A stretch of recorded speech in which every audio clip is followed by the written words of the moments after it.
በ28 ዓመቱ ዶክትሬቱን በመቀበሉ ምክንያት ኮሚኒስቱ ምሁር ብለው ይጠሩታል። ኮሎኔል መንግስቱ ኃይለማርያም ቢሮ ሳይፈተሹ እንዲገቡ ከሚፈቀደላቸው ሰዎች ውስጥም አንዱ ነው ወጣቱ አብዮተኛ ዶክተር ሰናይ ልኬ።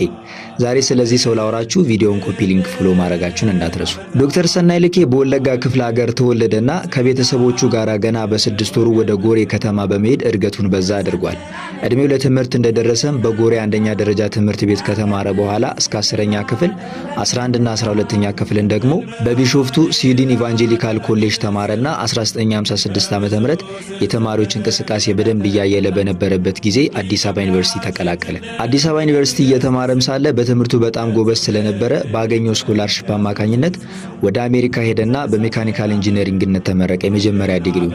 በዛው ትምህርቱን በመቀጠልም እስከ 1964 ዓ.ም ከካሊፎርኒያ ዩኒቨርሲቲ የዶክትሬት ዲግሪውን አግኝቷል። የዶክትሬት ዲግሪውን ሲያገኝ ገና 28 ዓመቱ ነበር።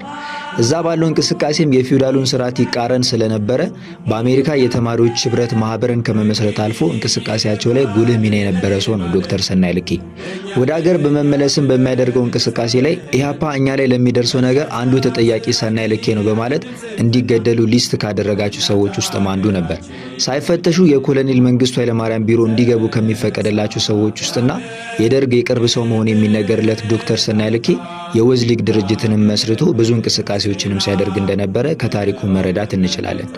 ጥር 26 እነ ጀነራል ተፈሪ በንቲ በተገደሉበት ዕለት ያንን የጀነራሎች ግድያ የፈጸመው ሌተናል ኮሎኔል ዳንኤል አስፋውን ጨምሮ ያ ግድያ ከተፈጸመ በኋላ ሌሎች የደርግ አባላት ላይና ተመሳሳይ እርምጃ ሊወሰድባቸው የሚችሉ ሰዎች ላይ ጥፋታቸውን መርምሮ እርምጃ ለመውሰድና ሊስት ለማውጣት ሌሎችም ካሉ ወደ የቢሮአቸው ይሄዳሉ።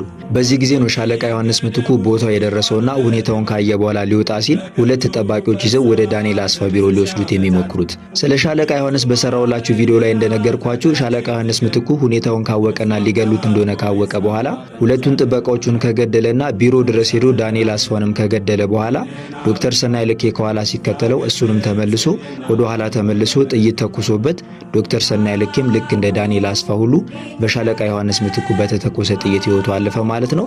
ራሱ በመሰረተው ወዝ ሊግና ከኮሎኔል መንጌ ጋር በነበረው ቅርበት ደግሞ ምን አይነት የፖለቲካ እንቅስቃሴ ሲያደርግ እንደነበረ በሌላ ቪዲዮ ይዤላችሁ እመጣለሁ። ዛሬ ስለ ዶክተር ሰናይ ልኬ ባጭሩ ልንመለከት ሞከርን። ቪዲዮ ታሪኩ ከተመቻችሁ ሁሌ እንደምለው ኮፒ ሊንክ ፎሎ ማድረጋችሁን እንዳትረሱ። ይመቻችሁ።